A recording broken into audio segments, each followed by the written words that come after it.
Bonjour à tous, invité de l'entretien de France 24 aujourd'hui, Marc Trévidic, vice-président du pôle antiterroriste, juge d'instruction et écrivain. Il publie « Qui a peur du petit méchant juge » aux éditions Jean-Claude Lattès. Bonjour Marc Trévidic. Alors, comme son nom l'indique, votre livre, c'est une sorte de fable, au fond, qui retrace un peu les boires et déboires du juge d'instruction au travers les temps, mais plus précisément de l'époque assez récente, on va le voir. Alors, le juge d'instruction, c'est cet homme seul, indépendant, courageux. Il y a un côté un peu Tintin. On se souvient des exemples des juges Fayard, Michel, qui ont été assassinés en raison de leur abnégation, au fond, et de leur courage dans leur enquête. Puis aussi le juge Boulouk qui s'est suicidé, c'était dans l'affaire Gorgi, victime en quelque sorte de la raison d'État. Enfin bon, l'histoire comme ça est jalonnée d'exemples assez tragiques de destin de juge d'instruction. Vous, ce qui vous a, là où vous vous êtes fait remarquer, c'était dans cet affrontement un peu avec l'ancien président Nicolas Sarkozy, qui lui voulait carrément se débarrasser du juge d'instruction. Alors, d'abord, pourquoi est-ce qu'on dit petit juge? Au fond, si je voulais rester dans le registre de la fable, est-ce que c'est parce que c'est l'histoire de la grenouille qui veut se faire aussi grosse que le bœuf? Ah, ça ne doit pas être très très loin. Effectivement, c'est une appellation qui a commencé avec l'affaire de Bruay en Artois. Après le petit Grégory, on a parlé de petit juge. C'est l'idée que ce juge qui devient médiatique par ses affaires, finalement, est quand même petit. Il est dans la moyenne, je dirais, de la population, et il s'en prend quand même à des puissants.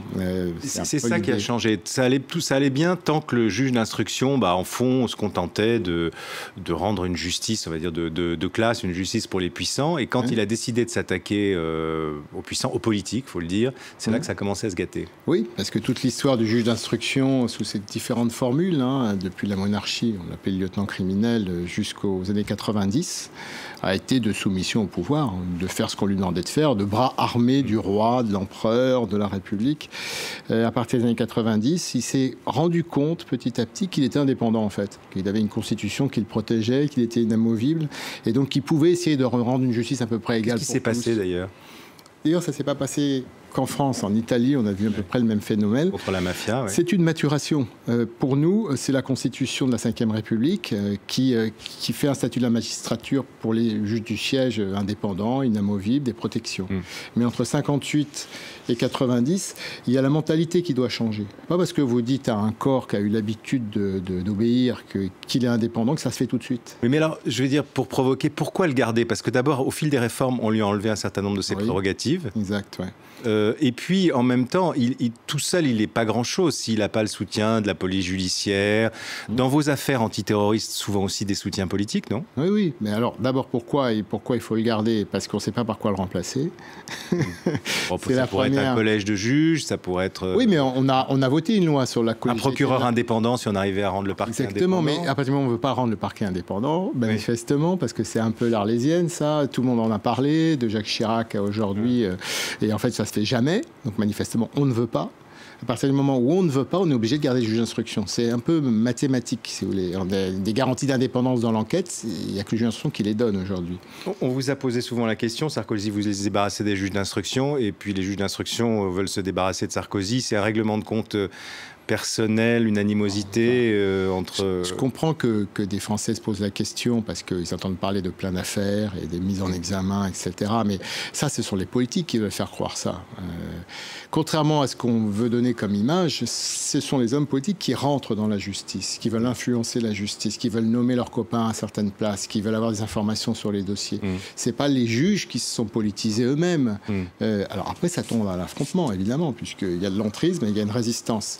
Voilà, donc maintenant, est-ce qu'un juge d'instruction peut être tenté par moment d'accrocher un gros gibier? La réponse peut être oui. Malheureusement, il y a le travers du juge d'instruction qui veut une belle affaire et qui veut... C'est bien de reconnaître. Les affaires de corruption, on remarque qu'elles débouchent rarement. Et en général, c'est moins à cause des pressions des pouvoirs politiques que des décisions que rendent d'autres juges. Parce que c'est les autres juges qui condamnent pas finalement au bout du compte, ou très peu. Oui, vous avez remarqué la longueur des enquêtes aussi. C'est-à-dire que ce sont des enquêtes très difficiles, très longues, et quand elles arrivent enfin en jugement, il y a eu tellement de recours, d'annulations, de difficultés dans l'enquête qu'elle est parfois mal ficelée, il faut bien le reconnaître, et surtout elle arrive 15 ans après.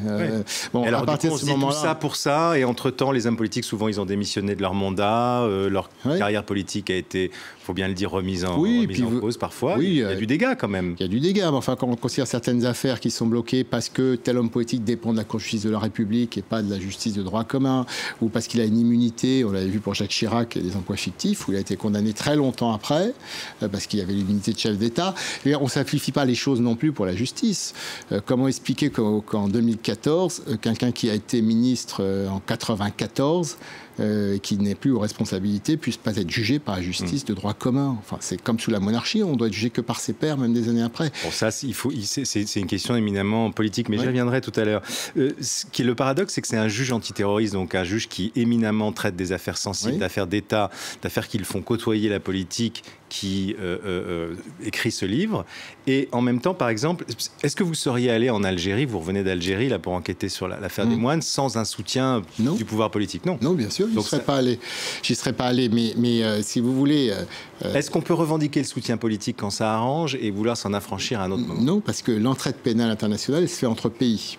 Donc, c'est pas le juge, c'est l'État français qui demande à ce qu'on laisse travailler sa justice dans un autre pays. C'est ça les demandes d'entraide pénale. Et comme c'est la loi qui le prévoit, que ça passe par le ministère de la Justice, ça passe par le pouvoir politique, une demande d'entraide, je respecte la loi tout simplement. Mais donc, je fais en sorte qu'il y ait une certaine pression sur l'État français pour qu'il facilite, qu'il soit motivé par ma demande. Effectivement, mais ça c'est à bon escient. La question, c'est pas de la politisation, c'est est-ce qu'on utilise la politique ou les hommes politiques ou l'appareil d'État à bon escient ou à mauvais escient? De la même façon qu'on peut classifier un document à bon escient ou le classifier à mauvais escient. Je parlais de Tibérine, disons en quelques mots, même si je sais que c'est une affaire qui est en cours, donc vous allez peut-être vous serez limité dans votre expression. D'abord, est-ce que vous êtes satisfait de des investigations que vous avez menées sur place en Algérie? La question centrale, c'est est-ce que les têtes, c'est un peu macabre de dire ça, enfin les têtes des moines que vous avez exhumés sont en bon état? Oui, et on a pu faire tous les prélèvements utiles en prévision d'expertise qu'il va falloir faire par contre. Et donc, est-ce que je suis satisfait? C'est le verre à moitié rempli, le verre à moitié plein.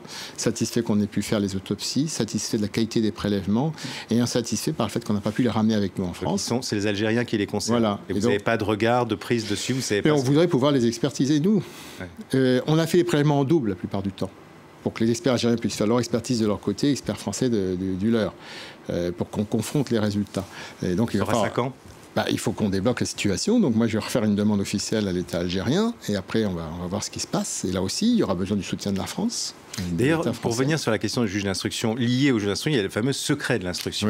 Dans cette affaire, c'est de notoriété publique. Il y a un ancien attaché militaire français à Alger qui dit qu'il a des informations de première main lui laissant entendre que c'est une bavure de l'armée algérienne. C'est quelque chose qui a été dit dans votre bureau, ça se retrouve dans la presse. C'est aussi ça, c'est une des raisons pour lesquelles aussi on dit que l'institution du juge d'instruction, avec ce secret de l'instruction que plus personne ne respecte, Oui, mais qu'est-ce qui empêche de changer ça? Je veux dire, il ne s'agit pas non plus de vouloir laisser l'institution du juge d'instruction à l'âge des cavernes.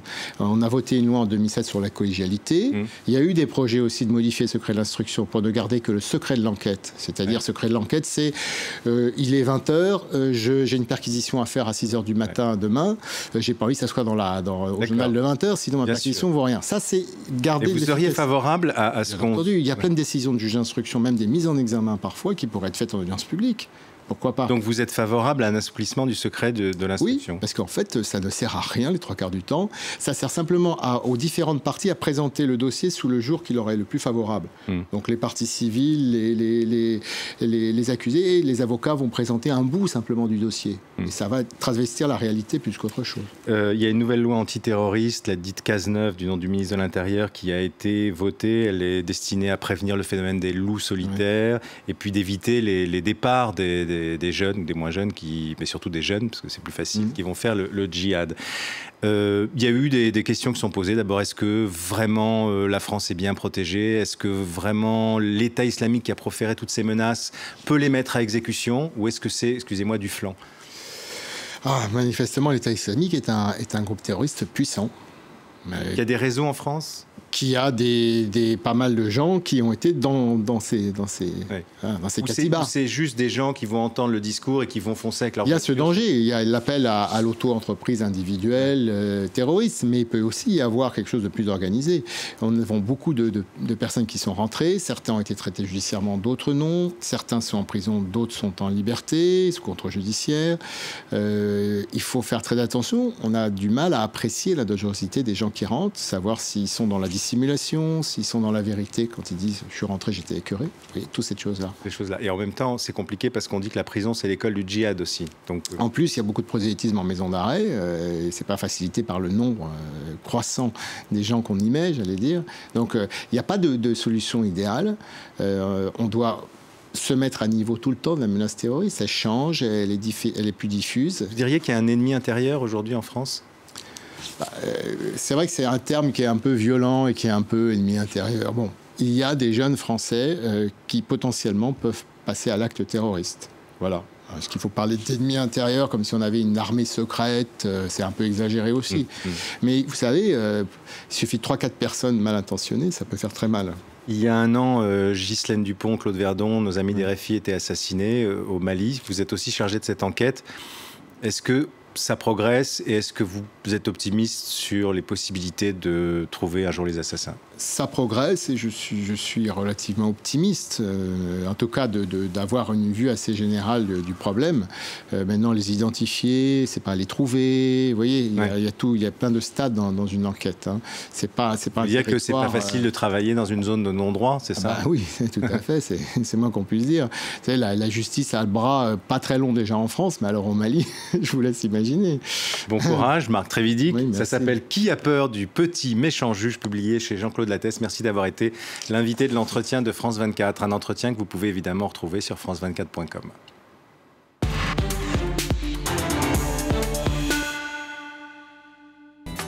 Le Paris des Arts. Cette semaine, le Paris des Arts Français Quartier à Beyrouth, où nous avons rencontré le grand couturier Elie Saab. Il a placé le Liban sur l'échiquier mondial de la mode. Alors évidemment, dans cette émission, il va revenir sur son parcours. Il va également nous faire découvrir la Beyrouth Art Week. C'est une grande exposition à ciel ouvert, ici, en plein cœur de Beyrouth. C'est une orchidée. Le Paris des Arts, à voir sur France 24 et sur France24.com.